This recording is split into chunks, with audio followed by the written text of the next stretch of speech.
Hello guys. आज हमारी जो वीडियो है वो उसके बारे में है कि how to read NCERT effectively. Read तो सब करते हैं, इफ़ेक्टिवली कौन करता है और कैसे करनी है। और ये जो क्वेश्चंस आते हैं बोर्ड्स में या जो टीचर देते हैं, हम सोचते हैं ये एनसीईआरटी में कहाँ है ये क्वेश्चन।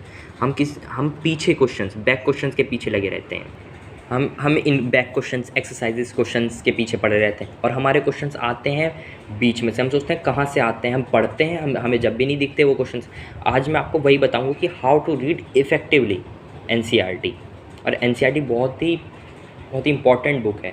एस्टांड आप ज़रूर रिफ्रेशर यूज़ करते हैं, लेकिन वो एक कॉन्सेप्ट समझने के लिए है। आप उसे क्वेश्चंस की तरह क्वेश्चन प्रैक्टिस के लिए कर सकते हैं, लेकिन क्वेश्चन जो बोर्ड में आएंगे वो एनसीईआरटी से होंगे। और मैं आपको दिखाता हूँ कैसे आएंगे, और मैंने सैम्पल पेपर भी करे हैं। Let's see. पहले जो हम गलतियां करते हैं एनसीईआरटी पढ़ने से पहले, हम क्या करते हैं, हम ये छोड़ देंगे what you have learned in your classes. ये हम छोड़ देंगे। ये इंपॉर्टेंट है भाई। इसमें हम यहीं से हम छोड़ देते हैं, कुछ नहीं होगा, यहाँ से पढ़ते हैं। Acids and sour are taste, हमें यहाँ से पढ़ना है, हमें शुरू से पढ़ना है, ठीक है। और उसके बाद हमें बिटर इन टेस्ट, कहीं ना कहीं इंपॉर्टेंट चीज़ें लिखी होती हैं, ठीक है। एसिड्स आर सोर इन टेस्ट, हम पहला चैप्टर हम ये छोड़ देते हैं, डू यू नो छोड़ देते हैं। और इसमें दिखाता हूँ मैं कितनी इंपॉर्टेंट चीज़ लिखी है।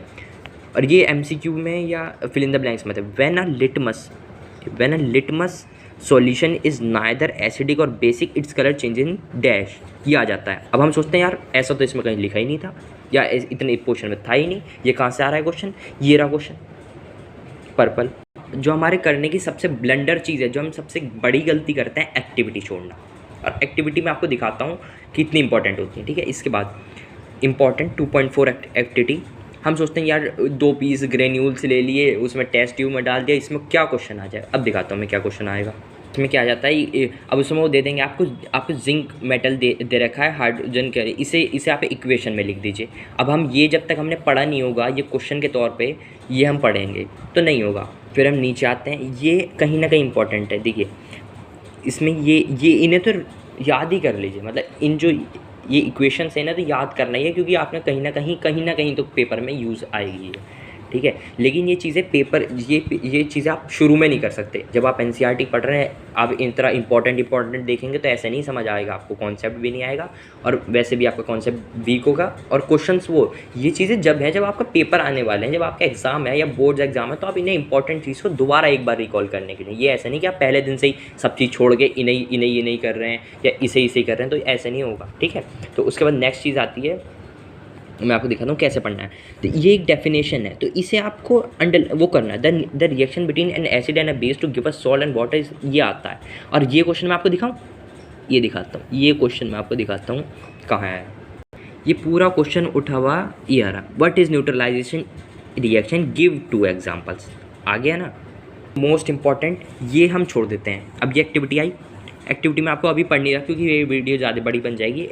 एक दिखा देता हूँ, does the bulb glow in all cases. ये क्वेश्चन है, ये क्वेश्चन मार्क है, यही तो क्वेश्चन है, यही तो समझना है। इसका आंसर भी है, हम इसका आंसर नेट पर ढूंढने जाएंगे। ये रहा, the bulb will start glowing in the case of acids as show in figure. ये नहीं लिखना, ये इतना भी नहीं टीपना है कि आप ये भी लिख दें, ये नहीं लिखना, ठीक है। That will observe and glucose alcohol contents do not conduct electricity, glowing of bulb indicate that there is a flow of electric current. जिससे ध्यान से पढ़ी होगी लेकिन कर सकते हैं। लेकिन जब तक इंसान को एक मोटिवेट नहीं मिलता कि यार ये क्वेश्चन है, अच्छा हमें यही क्वेश्चन मिल रहे हैं, यही आंसर मिल रहे हैं, जब तक इंसान याद करने की वो नहीं होती, उसमें इच्छा नहीं होगी। वो सोचेगा सिंपल एक एनसीईआरटी एक चैप्टर की तरह पढ़ना है, एक स्टोरी की तरह नहीं पढ़ते साइंस को पढ़ने का एक अलग तरीका होता है, ठीक है। जो चीज़ आपको लगता है कि याद होनी चाहिए, ये इतने सारे फॉर्मूले लिख रहे हैं, ये आपको याद होने चाहिए कहीं, और ये हमने याद करने हैं, ठीक है। जैसे आप लोग बार बार पढ़ेंगे तो याद हो ही जाएंगे, ठीक है।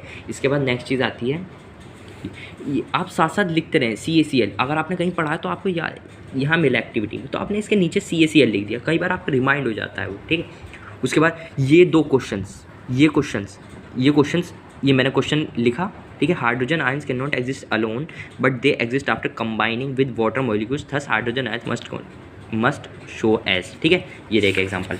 अब यही क्वेश्चन मैं आपको दिखाता हूँ, last question, how it is a concentration of hydrogen ion affected when base is dissolve in solution. ये क्वेश्चन मिल गया ना आपको सीधे।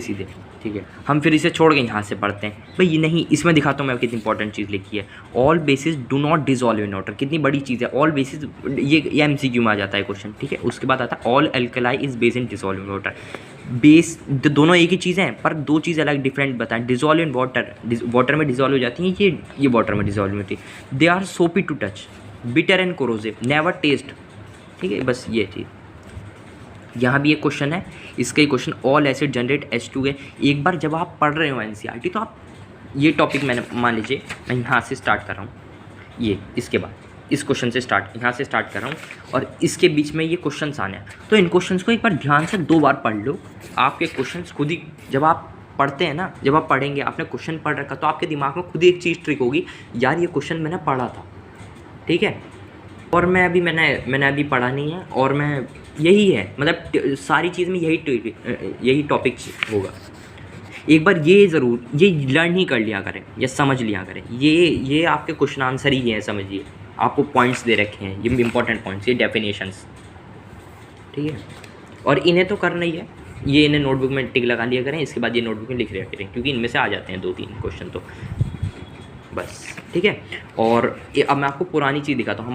हमारी टीचर ने एक टेस्ट लिया था, उसमें एक्टिविटी के क्वेश्चंस कितने थे मुझे पता चल गया था। मैंने यूट्यूब पे वीडियो देखी थी कि एक्टिविटीज़ कहाँ से क्वेश्चन आते हैं, NCERT कैसे किस तरह पढ़ें। तो उसमें ये रहा, मैंने पहले ही लगा रखा था, sodium chloride turns grey into sunlight to form silver. और यही इक्वेशन पूरी हमारे रिवीजन टेस्ट में आई हुई थी, ठीक है। उसके बाद ये वाली भी आई, नहीं ये नहीं थी, लेड नाइट, हाँ ये लेड एसीटेट, हम इसकी जगह कौन सा और यूज़ कर सकते हैं, लेड एसीटेट है, ये रहा लेड ऑक्साइड था, ये MCQ में था, ये MCQ में था, ठीक है। उसके बाद ये इंपॉर्टेंट है, और ये मैं वीडियो अपने दोस्त युवराज के लिए बना रहा हूँ, क्योंकि उसे पढ़ना है नहीं ना, तो मुझे ही करना पड़ेगा।